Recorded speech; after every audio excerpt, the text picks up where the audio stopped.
السلام علیکم ناظرین، پیش خدمت ہے قسط نمبر 3 کا خلاصہ۔ قسط نمبر 3 کا آغاز کھانے کی سین سے ہوتا ہے، جب سائقہ پھپھو منرل واٹر میں کھانا نہ پکنے پر اپنا موڈ آف کر لیتی ہے۔ اس پر عائشہ اینی کو ساتھ لے کر جلدی سے کچن میں دوبارہ کھانا پکانے جاتی ہے، جس پر اینی اپنی ماں پر بہت غصہ ہوتی ہے۔ کہتی ہے آپ ان کی ملازمہ نہیں ہیں اور میں کبھی اپنے سسرالیوں کے اتنے نخرے نہیں اٹھاؤں گی، میں تو خوب پڑھوں گی۔ اس پر اس کی ماں کی آنکھیں بھر جاتی ہیں۔ اگلے سین میں دیورانی جیٹھانی باتیں کرتی ہیں اپنی نند کے نخروں پر اور گھر میں ہونے والی باتوں پر۔ یہاں سائقہ اپنی ماں کے کان بھرتی ہے کہ بھابھیوں نے گھر کا حلیہ بگاڑا ہوا ہے، آپ نے اپنی بہوؤں کو زیادہ ہی سر پر چڑھایا ہوا ہے۔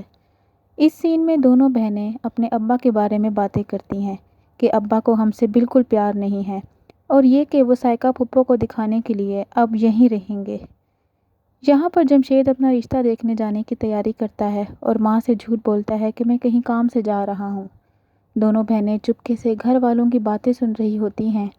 ان کو لگتا ہے کہ کمرے میں کسی کی شادی کی باتیں ہو رہی ہیں۔ وہ حیران ہوتی ہیں کہ اب کس کی شادی ہونی ہے۔ اینی اور فاخر میں خوب نوک جھونک ہوتی ہے۔ سائقہ اپنے بھائی سے کہتی ہے کہ بچے ابھی بہت چھوٹے ہیں، آپ ایک دفعہ اپنے فیصلے پر غور کر لیں، لیکن ظہیر کہتا ہے کہ میرا فیصلہ اٹل ہے، میں مرنے سے پہلے اپنے بیٹے کی خوشیاں دیکھنا چاہتا ہوں، چاہے عائشہ اور ثمینہ مانیں یا نہ مانیں۔ یہاں دونوں بچوں کی باتیں کر رہی ہوتی ہیں کہ اینی آ جاتی ہے اور وہ بات گھما دیتی ہیں۔ حبیب عائشہ کو آفیشلی بتاتا ہے کہ بھائی صاحب اینی کی شادی فاخر سے کروانا چاہتے ہیں اور میں انہیں زبان دے چکا ہوں۔ اس بات پر دونوں میاں بیوی میں خوب جھگڑا ہوتا ہے۔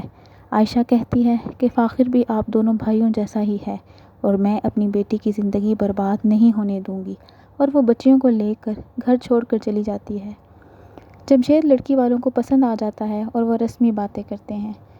ثمینہ اپنے دیور کو سمجھاتی ہے کہ کیوں جانے دیا انہیں، اور بتاتی ہے کہ میں بھی اس رشتے پر راضی نہیں ہوں۔ عائشہ بچوں کو لے کر اپنے میکے آ جاتی ہے، لیکن وہاں کسی کو کچھ نہیں بتاتی، بس روتی رہتی ہے۔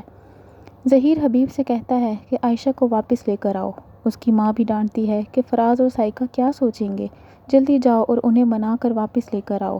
اس پر وہ مان جاتا ہے اور بچیوں کو لینے ان کی نانی کے گھر چلا جاتا ہے۔ اس سین میں دوبارہ ان لڑکوں کو دکھایا جاتا ہے جو پہلی قسط میں گھر کے باہر سے اینی کو دیکھ رہے ہوتے ہیں اور وہ اس کا انتظار کر رہے ہوتے ہیں۔ عائشہ پھر حبیب سے کہتی ہے کہ میں اپنی بیٹی کی زندگی برباد نہیں ہونے دوں گی۔ حبیب کہتا ہے کہ اینی راج کرے گی، فاخر ان کا اکلوتا بیٹا ہے۔ وہ کہتا ہے کہ میرے پر بھائی صاحب کے بہت احسانات ہیں، وہ اتر جائیں گے۔ یہاں پر حبیب ایک خود غرض باپ کی صورت میں دکھایا گیا ہے۔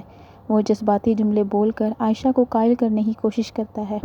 وہ کہتا ہے کہ اینی کی وجہ سے ہم سب کا مستقبل بھی بن جائے گا، کیونکہ سب کچھ ظہیر بھائی کا ہے اور فاخر کا ہے، میرا کچھ بھی نہیں ہے، میرا ساتھ دو، اور وہ ان کو گھر لے آتا ہے۔ عائشہ اپنے شوہر کے آگے بے بس ہو جاتی ہے۔ وہ ظہیر کے پاس آ کر اپنے راضی ہونے کا اقرار کرتی ہے۔ اس پر ثمینہ حیران ہو جاتی ہے۔